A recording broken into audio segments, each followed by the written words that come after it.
नमस्कार बंधुरा केमन आछो तोमरा सबाई आशा करछि तोमरा खूब भालो आछो और जे जेखानेई आछो सुस्थ आछो। आमिओ बेश भालो आछि।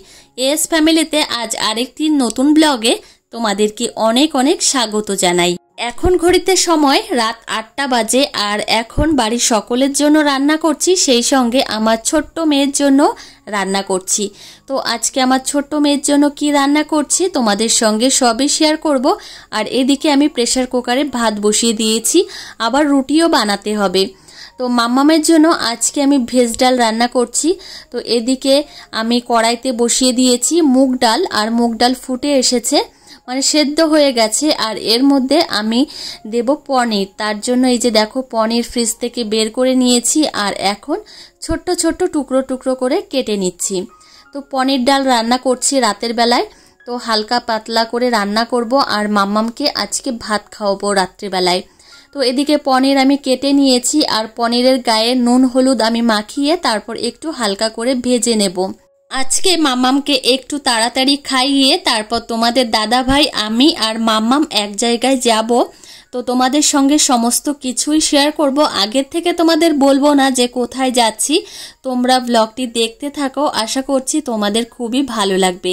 তো এদিকে আমি ক্যাপসিকাম আর পাকা টমেটো কেটে নিয়েছি আর পনির একটু হালকাভাবে ভেজে নেব, কেননা আমি অত কড়া করেও ভাজি না পনির, আর বিশেষ করে মাম্মামকে খাওয়াবো ওই জন্য হালকা করে একটু ভেজে নেব।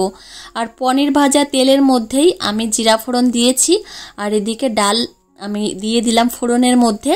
তো একদম সাধারণভাবেই রান্না করছি আর শুধুমাত্র আমার মাম্মামের জন্যই রান্না করছি।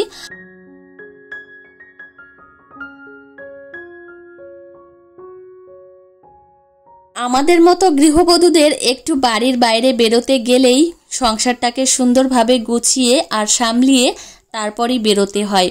তো এটাই হচ্ছে নিয়ম। আর আমার মাম্মাম আছে যেহেতু ওর দিকেও চিন্তা করতে হবে, ওকে খাইয়ে দাইয়ে তারপর বেরোবো।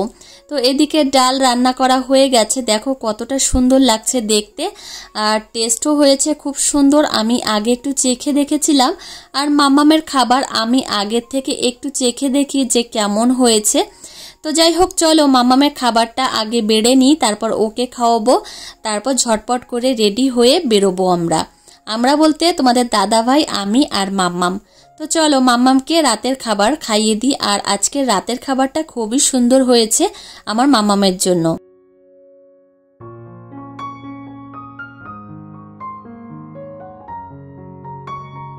তো কি কি পরবো সেগুলো আগে ভাগেই আমি রেডি করে রাখছি। আজকে শাড়ি পরে যাব আর মাম্মামকে এই ড্রেসটা পরাবো। আর মাম্মামের সমস্ত কিছুই আমি আগের থেকেই রেডি করে রাখছি। আর মাম্মামকে রাতের খাবার খাওয়ানো হয়ে গেছে। প্রথমে ভেবেছিলাম যে আমরা ঘুরে এসে তারপর মাম্মামকে খাওয়াবো, পরে আবার ভাবলাম যে না, ওইখান থেকে আসতে যদি একটু দেরি হয় তাহলে খুবই সমস্যা হয়ে যাবে, ওই জন্য মাম্মামকে আগে ভাগে খাইয়ে দিয়েছি। আর এখন মাম্মামকে ড্রেস পরিয়ে দিলাম আর তোমাদের দাদাভাইও চলে এসেছে বাড়িতে আর আমি তো রেডি হয়েই গেছি। তো যাই হোক, আমি বলেই দিচ্ছি আমরা যাব আজকে রেস্টুরেন্টে। অনেক দিন আগে থেকেই তোমাদের দাদাভাইকে বলছিলাম যে রেস্টুরেন্টে নিয়ে চলো। তোমাদের দাদাভাই কখনোই না বলেনি যে নিয়ে যাব না, বলেছিল যে একটু সময় দাও তারপর যাব একদিন। তো এই যে আজকে কালকে করতে করতেই আজকেই বেরোবো। কিন্তু জানো তো সন্ধ্যার দিকে একটু বৃষ্টি হয়েছিল, ভেবেছিলাম যে আজকেও যাওয়া হবে না। তো ফাইনালি এখন বাজে 9টার বেশি। তো আমি তো রেডি হয়ে গেছি আর মাম্মামকে রেডি করিয়ে দিয়েছি। তোমাদের দাদা ভাই বাড়িতে এসে মাম্মামকে শুধুমাত্র জুতো জোড়া পরিয়ে দিয়েছে। তো এখন মাম্মাম দেখো ওর বাপির সঙ্গে দুষ্টুমি করছে। আসলে কি জানো তো, তোমাদের দাদা ভাই যখন বাজার থেকে বাড়িতে আসে তখন মাম্মাম আর আমাকে চেনেই না, তখন ওর বাপির সঙ্গেই থাকে। আমাদের সাজগোজ হয়ে গেছে আর এখন আমরা দোতলায় এসেছি আর কয়েকটা ফটো তুললাম। আর আমার ফুল লুকটা তোমরা একটু দেখে নাও। আর আমি একদম সাধারণভাবেই সেজেছি। প্রথমে ভেবেছিলাম যে কুর্তি পরে যাই, পরে আবার কি ভাবলাম যে না, শাড়িই পরে যাই। তো তারপর এই শাড়িটা পরলাম আর শাড়িটা খুবই হালকা পাতলা, ওই জন্যই পরেছি। আর মাম্মাম আমার কোলে ওঠার জন্য একদমই ব্যস্ত হয়ে পড়েছে। আর যেন একটু সাজগোজ করলে তখন মাম্মাম আমাকে এত পরিমাণে হামি দেয়, তো প্রচুর হামি দেয়। তো এই যে দেখো মাম্মামকে নিয়ে এখন কয়েকটা ফটো তুলবো। আর কি জানো তো, মাম্মাম না ক্যামেরার দিকে তাকাতেই চায় না। যখন একটু সাজুগুজু করি বা ফটো তোলার ইচ্ছা হয় তখন একদম ক্যামেরার দিকে তাকাতে চায় না।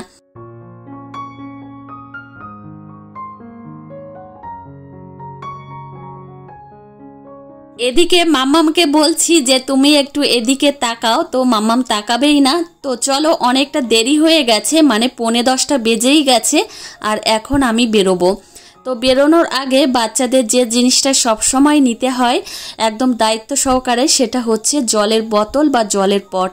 তো ওদের কিন্তু জল খাওয়ার খুবই প্রয়োজন হয় যখন কোথাও বেরোতে হয়। জলের এমনিতে খুবই প্রয়োজন হয়, বাচ্চা কি বয়স্ক কি বা আমাদের মতো বয়স্ক কি, সবারই জল নেওয়া প্রয়োজন সঙ্গে করে। আর এখন চলে এসেছি আমাদের বাজারে, মানে নহাটা বাজারে। আর এই যে দেখো 10টার বেশি বেজে গেছে, তো অনেকটা দেরি হয়ে গেছে। তো যাই হোক, দেরি হয়ে গেছে আর কি করব, তোমাদের দাদাভাই এমনিতে 9টার দিকেই বাড়িতে এসেছে। আর এই যে চলে এসেছি ক্যাফেতে। তো এই ক্যাফেতে এর আগে আমি কখনোই আসিনি, বন্ধুদের মুখে শুনেছি যে বেশ ভালোই। তোমাদের দাদাভাই মেনু কার্ড দেখছে যে কি কি অর্ডার দেবে, আর মাম্মাম দেখো এদিকে কি করছে। আর এই ক্যাফেটা তোমাদের একটু চারিপাশ দিয়ে ঘুরিয়ে দেখাচ্ছি যে কেমন। তো একদমই সিম্পল টাইপের। তো যাই হোক, এই যে আমি প্রথম এসেছি আর এখানে জানো তো পিৎজা পাওয়া যায়, বিশেষ করে পিৎজা খাওয়ার জন্যই আমি এখানে এসেছি। আর এদিকে দেখো তোমাদের দাদাভাই আমাকে দেখাচ্ছিল যে কি কি অর্ডার দেব। তো আমি মানে খাবার নিয়ে তেমন একটা কোনো কিছু বলি না, তোমাদের দাদাভাইয়ের যেটা পছন্দ হয় সেটাই তোমাদের দাদাভাই অর্ডার করে।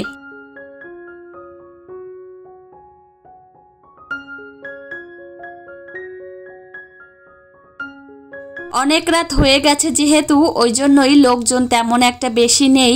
আর তোমাদের দাদাভাই, আমি আর মাম্মামি রয়েছি। আর তোমাদের দাদাভাইয়ের সঙ্গে অনেক গল্প করছি। আসল কথা কি জানো তো, সংসারের বেড়াজালের বাইরে যখন একটু বেরোই তখন নিজেকে ফুরফুরে মনে হয় একদম মুক্ত পাখির মতো। তোমাদের দাদাভাইয়ের হাতটা আমি ধরেছি আর এখন মাম্মাম কি করবে তোমরা একটু দেখো। তো ও শুধু ভাবে যে ওর বাপি শুধুমাত্র ওর বা আমি শুধুমাত্র ওর। তো এটাই ভাবে, হাতটা ছাড়ানোর জন্য এত পরিমাণে চেষ্টা করছে আর প্রচণ্ড পরিমাণে রেগে গেছে, আবার সেই সঙ্গে তোমাদের দাদাভাইকে মারছে। তো যাই হোক, এখন হাতটা ছেড়ে দিতেই হবে, না হলে মাম্মাম এখানে কান্নাকাটি শুরু করবে। কি কি খাবারের অর্ডার দিচ্ছে তোমাদের দাদাভাই শুধুমাত্র তোমাদের দাদাভাই জানে। আমাকে একবার মুখে বলেছিল, কিন্তু আমি বলেছি যে তোমার পছন্দ মতো তুমি দাও। আর এদিকে মাম্মাম দেখো মেনু কার্ড ধরে ও পড়াশোনা শুরু করেছে, বাড়িতে পড়াশোনা করে। তো এখানে ভেবেছে এটা একটা বই। তো যাই হোক, মাম্মামকে খাইয়ে নিয়ে এসেছি জন্য একদম ভালো হয়েছে, না হলে এখান থেকে গিয়ে যদি বাড়িতে গিয়ে খাওয়াতে হতো তাহলে খুব সমস্যা হয়ে যেত। তো এখন মাম্মামকে নিয়ে তোমাদের দাদাভাই একটু দাঁড়িয়ে রয়েছে, ওকে লাইট দেখাচ্ছে। আর এটা হচ্ছে চিলি ফ্লেক্স, কেননা এখানে পিৎজা বিক্রি হয়, তো সেই জন্য এই চিলি ফ্লেক্স রয়েছে। আর এখানে আমি একটু বসে রয়েছি, ভালো লাগছে জানো তো। আসলে কি জানো তো, আমরা তো হাউসওয়াইফ আর বাড়ির মধ্যেই থাকি, ঘরের মধ্যেই থাকি, এক কথায় বলতে গেলে 4 দেয়ালের মধ্যেই থাকি। সংসারে কাজকর্ম, সেই সঙ্গে বাচ্চার যত্ন, এই সমস্ত নিয়েই থাকি। যখন কোনো একটা দিন আমরা যখন 1 ঘন্টার জন্য বাড়ির বাইরে বের হই, সত্যি তখন খুবই ভালো লাগে। আমার মন তো খুবই ভালো লাগে, আর মনের মধ্যে যত চাপা কষ্ট আর যত কিছুই থাকুক না কেন একদম মুক্ত হয়ে যায়। তো যাই হোক, অনেক কথা বলে ফেলেছি আর অনেক বকবক করে ফেলেছি। আর এদিকে দেখো আমার মাম্মাম এখন জল খাচ্ছে। জলের পটটা নিয়ে এসেছিলাম জন্য ভালো হয়েছে। আর যেখানেই যাই না কেন মাম্মামের জলের পট আমি নিয়ে যাই। বাচ্চারা যেখানেই যাক না কেন ওদের জল খেতে ইচ্ছা করে। আর প্রচণ্ড পরিমাণে ঘেমে গেছে, কি জন্য বলো তো, এখানে এত পরিমাণে ছোটাছুটি করছে। আর ধরে নিয়ে এসে আমি এই চেয়ারে বসিয়েছি আর জল খেতে দিয়েছি। তো এই হচ্ছে একটা সমস্যা। মাম্মাম কোথাও আসলে এত পরিমাণে দৌড়াদৌড়ি ছোটাছুটি করে, কি আর বলবো। আর বাড়িতে রেখে আসলে বাড়িতে গিয়েও দেখবো কান্নাকাটি করছে, ওই জন্য ভালো লাগে না জানো তো। মাম্মাম এখানে এসে একটু দুষ্টুমি করলেও কোনো ক্ষতি নেই, কিন্তু বাড়িতে থাকলে আমার শ্বশুরমশাই শাশুড়িমা ফোন করতেই থাকে যে কখন আসবি বাড়িতে। তো ওই জন্য মাম্মামকে নিয়েই আসি সঙ্গে, যে দুষ্টুমি করছে করুক একটু, আর ও তো বাড়ির বাইরে বেরোয় না, ওই কারণেই। আর এদিকে দেখো আমাদের খাবার চলে এসেছে।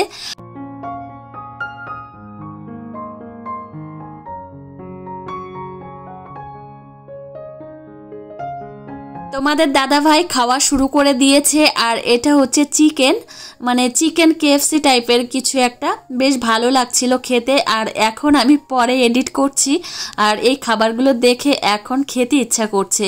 তো তখন এত খাবার খেতেই পাচ্ছিলাম না তোমাদের দাদাভাই আর আমি, আর বিশেষ করে মামাম তো খেতেই পারে না, তো ও খাওয়ার প্রতি কোনো আগ্রহই নেই। তো এখানে খাবার রয়েছে যে ধরে একটা খাবে, ও খেতেই চায় না। তোমাদের দাদাভাই খাচ্ছে, আর জিজ্ঞাসা করছি যে কেমন খাবারগুলো, তো বলল খুবই ভালো। তো চলো এখন আমি খেয়ে দেখি যে কেমন খাবারগুলো। তো এদিকে আমি নিয়ে নিয়েছি একটা, তো খাচ্ছি। আর এই সাদা কালারের যে চাটনিটা প্রচণ্ডই ভালো লেগেছে। প্রথমে ভেবেছিলাম এখান থেকে পিৎজা খেয়ে তারপর যাব বিরিয়ানির দোকানে, সেখান থেকে বিরিয়ানি কিনে একদম বাড়িতে যাব, বাড়িতে গিয়ে বিরিয়ানি খাবো। তো সেটা সম্ভব নয়, কেননা এইগুলো খেয়েই পেট ভরে গেছে। আসলে কি জানো তো, তোমাদের দাদাভাই এত বড় একটা পিৎজা অর্ডার দিয়েছে, তো আমি ভাবতেই পারিনি যে এত বড় দিয়েছে। আর দুজনে খেয়ে পারাই যাচ্ছিল না, প্রচণ্ড কষ্ট করে খেয়েছিলাম। তো ওই জন্য আজকে আর বিরিয়ানি খাওয়া হলো না। তোমাদের দাদাভাই বলল অন্য একদিন নিয়ে আসবে, শুধু বিরিয়ানির দোকানে, সেখানে বসে বিরিয়ানি খাবো। দেখো বাড়িতে বসে খাওয়া একরকম আর বাইরে খাওয়া আর এক রকম, তো ওই জন্য বাইরে এসে একদিন খাবো।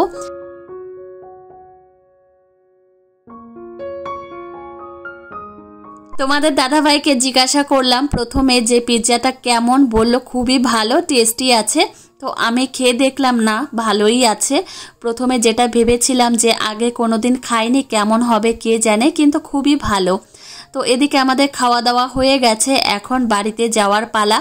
তো তোমাদের দাদাভাইকে বললাম একটা আইসক্রিম খাবো। আর কোথাও ঘুরতে গেলে, আমি বিশেষ করে কোথাও ঘুরতে গেলে বাড়িতে যাওয়ার পথে একটা আইসক্রিম না খেলে ভালোই লাগে না, এটা আমার একটা অভ্যাস বলতে পারো।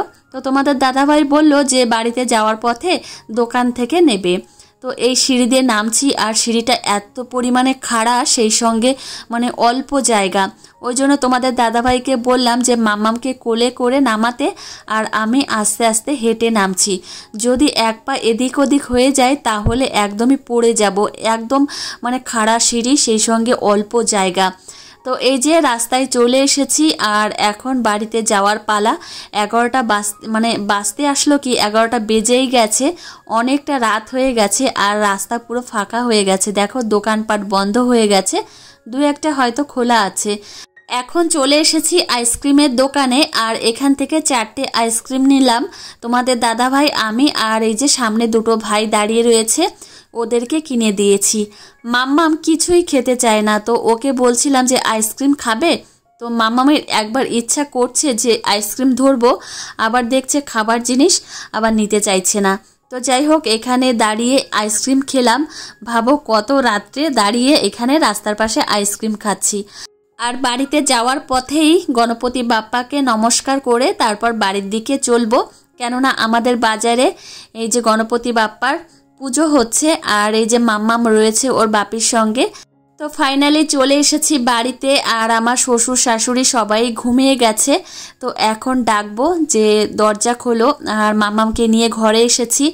মাম্মাম এত পরিমাণে দৌড়াদৌড়ি ছোটাছুটি করছে, আর প্রচণ্ড ঘেমে গেছে, ওকে এখন ফ্রেশ করাবো। আর ওর জামা প্যান্ট এখন খুলে দিয়ে হালকা পাতলা একটা জামা পরাবো, মানে সুতির জামা পরাবো। তো অনেক রাত হয়ে গেছে। তো চলো বন্ধুরা, আজকে ব্লগটি আর বেশি বড় করব না, এমনিতে অনেক রাত হয়ে গেছে, এখানেই ব্লগটি শেষ করব। আর তোমাদের সঙ্গে দেখা হবে পরের ব্লগে। ততক্ষণে তোমরা সুস্থ থেকো, সাবধানে থেকো, এবং নিজেদের খেয়াল রেখো সব সময়। আর এদিকে দেখো মাম্মাম এখনও জল খাচ্ছে। তো চলো বন্ধুরা, টাটা, গুড নাইট।